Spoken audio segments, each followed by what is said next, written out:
നമസ്കാരം. ഏവർക്കും നന്മയുള്ളൊരു ദിവസം നേരുന്നു. ഓം ധ്യാനാത്മസ്വരൂപസ്യ വദനം മനസ്സ് ഖലു യജ്ഞവത്സ്യ സ്മൃതി. സമാധിയെക്കുറിച്ച് കുറച്ച് ദിവസങ്ങളായിട്ട് സോഷ്യൽ മീഡിയകളിൽ ദൃശ്യ മാധ്യമങ്ങളിലൊക്കെ ഒരുപാട് നെഗറ്റീവ് കമൻറ്റുകളും ചില പോസിറ്റീവായിരിക്കുന്ന കമൻറ്റുകളൊക്കെ വരുന്നുണ്ട്.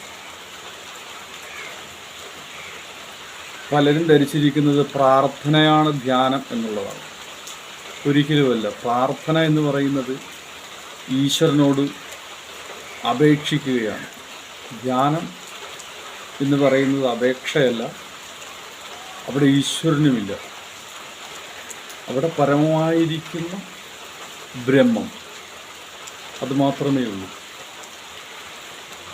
അപ്പോൾ രണ്ടും രണ്ടാണ് എന്നുള്ള കാര്യം പലരും അറിയുന്നില്ല എന്നുള്ളതാണ്. ധ്യാനം ശരിക്കും സമാധിയാണ്. സമാധി എന്ന് പറയുന്നത് ക്ഷീണം വന്ന് മരിക്കുന്നതല്ല. ആ പ്രാണൻ അതിൽ നിന്ന് മറ്റൊന്നിലേക്ക് നിർവ്വാണം പ്രാപിക്കലാണ്.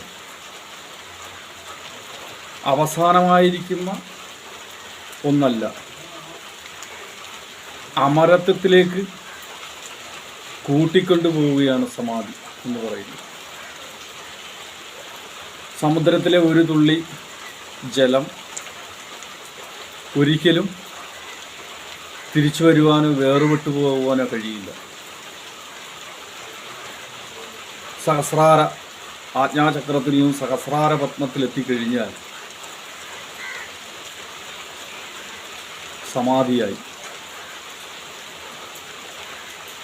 ഒരിക്കലും തിരിച്ചു വരുവാൻ കഴിയാത്ത അമരത്വത്തിലേക്കുള്ള യാത്രയാണ് സമാധി എന്ന് പറയുന്നത്.